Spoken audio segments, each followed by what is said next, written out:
வனத்துறை அனுமதி இல்லாமல் யானையை கோயிலில் வைத்திருந்ததாக அமைச்சர் பொன்முடி கூறியது குறித்து ஆய்வு செய்யப்படும் என அமைச்சர் சேகர் பாபு கூறியுள்ளார். சபரிமலை ஐயப்ப பக்தர்களுக்காக 5 லட்சம் பிஸ்கெட் பாக்கெட்டுகள் மற்றும் 2000 பிளாஸ்குகள் அனுப்பி வைக்கும் நிகழ்ச்சி சென்னை பாடியில் நடைபெற்றது. இதில் கலந்து கொண்ட பின் செய்தியாளர்களை சந்தித்த அமைச்சர் சேகர் பாபு, ஐயப்பன் கோயிலுக்கு செல்லும் தமிழக பக்தர்களின் வசதிக்காக சென்னையில் உள்ள அறநிலையத்துறை தலைமை அலுவலகத்தில் 24 மணி நேரமும் இயங்கும் இலவச தகவல் மையம் செயல்பட்டு வருகிறது என்றார். வனத்துறை அனுமதியின்றி திருச்செந்தூர் முருகன் கோயிலில் யானை வைக்கப்பட்டுள்ளதாக அமைச்சர் பொன்முடி பேசியது குறித்தும் சேகர் பாபு விளக்கமளித்தார். அது குறையாக எடுத்துக்கொள்ளக்கூடாது. அவர் ஏதோ ஒரு சூழ்நிலையில் சுட்டிக்காட்டியதாகத்தான் நாங்கள் எடுத்துக்கொள்கிறோம்.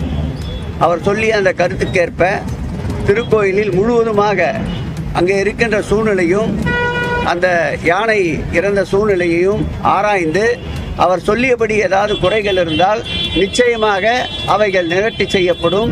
அறநிலையத்துறை கட்டுப்பாட்டில் உள்ள கோயில்களில் வனத்துறை அனுமதி இல்லாமல் வளர்க்கப்படும் யானைகளுக்கு விரைவில் அனுமதி பெறப்படும் எனவும் அமைச்சர் சேகர் பாபு தெரிவித்தார்.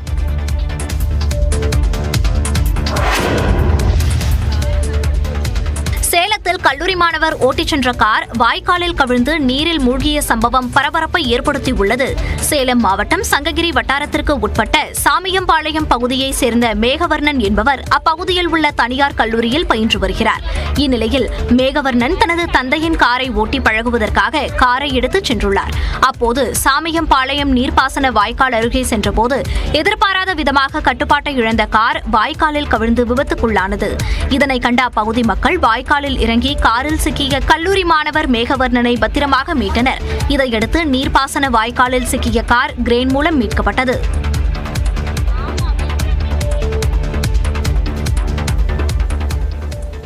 அதிமுக பொருளாளரும் முன்னாள் அமைச்சருமான திண்டுக்கல் சீனிவாசன் அரசு ஊழியர்களை கொலைகாரர்கள் என பேசியிருப்பது அதிர வைத்துள்ளது.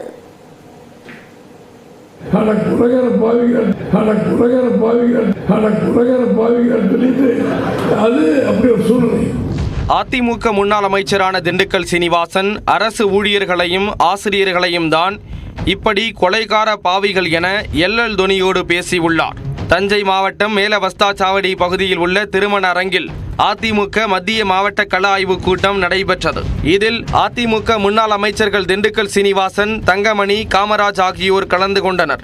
நிகழ்ச்சியில் பேசிய திண்டுக்கல் சீனிவாசன், கடந்த சட்டப்பேரவை தேர்தலில் அரசு ஊழியர்களும் ஆசிரியர்களும் அதிமுகவிற்கு எதிராக செயல்பட்டதாக சாடினார். தமிழ்நாட்டில் அரசு ஊழியர்கள் மற்றும் ஆசிரியர்கள் 80 லட்சம் வாக்காளர்கள் இருந்தும் அதிமுகவிற்கு வாக்களிக்கவில்லை என சாடினார். தனது திண்டுக்கல் தொகுதியில் கூட 5000 தபால் வாக்குகளும் திமுகவிற்கே போடப்பட்டதாக கூறிய திண்டுக்கல் சீனிவாசன், அரசு ஊழியர்களையும் ஆசிரியர்களையும் கொலைகார பாவிகள் என பேசினார். நமக்கு எதிராக இருந்த அரசு அதிகாரிகளும் ஆசிரியர் பெருமக்கள் தெரியுமா தெரியாதா, நமக்கு எதிராக தானே ஓட்டு போட்டாங்க. என் ஒரு தொகுதியில் 5000 ஓட்டு, அத்தனை ஓட்டு எத்தனை தான் வந்திருக்குன்னு ஒன்றும் கூட உங்களுக்கு வரலைங்க. எவ்வளவு தெளிவாக இருக்காங்க. ஆனால் குலகார பாவிகள் சொல்லிட்டு அது அப்படி ஒரு சூழ்நிலை. முன்னாள் முதலமைச்சர் ஜெயலலிதாவின் பணத்தை வைத்து சசிகலா, டிடிவி தினகரன் என 1000 குடும்பங்கள் கோடீஸ்வரர்களாகிவிட்டதாக நாகை கூட்டத்தில் பேசியிருந்தார்.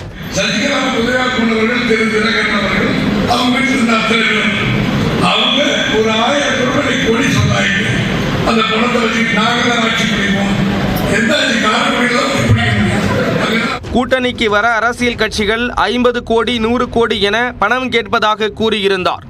நம்முடைய கூட்டணி வரணும்னு சொன்னா அதுக்கு நிறைய வேதனை இருக்காரு. எவன் வந்தாலும் சும்மா வரான்.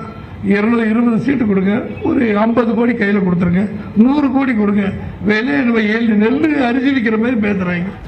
2026 சட்டமன்ற தேர்தலை எப்படி எதிர்கொள்ள வேண்டும் என்பதற்காக அதிமுகவில் திண்டுக்கல் சீனிவாசன் உள்ளிட்டோர் அடங்கிய 10 பேர் கொண்ட கள ஆய்வுக்குழு அமைக்கப்பட்டுள்ள நிலையில் திண்டுக்கல் சீனிவாசன் கவனத்தை ஈர்ப்பதற்காக திட்டமிட்டு சர்ச்சை கருத்துக்களை கூறி வருகிறாரா?